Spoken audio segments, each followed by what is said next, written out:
Kinundina ng Trade Union Congress of the Philippines ang desisyong suspindihin ang 85 pesos na aumento sa sahod sa Metro Manila. Giit nila, baryan na nga lang umano ang aumento ay tila ipinagdadamot pa rin sa mga manggagawa. Naritong report ni Milky Rigunan.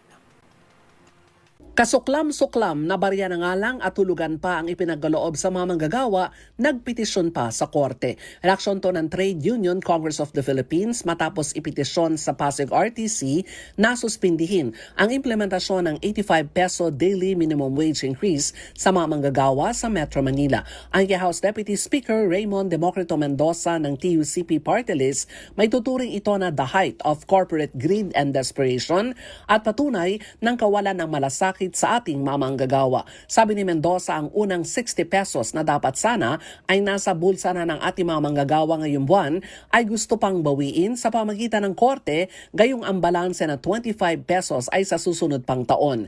Giit ng TUCP, hindi dapat ipagdamot ang aumento sa sahod ng dahil lamang sa dalawang employer na malinaw na walang pakialam sa kanilang mga empleyado. Ang nagpetisyon sa korte ay ang Redicon Trading and Construction Corporation at R11 Builders Inc.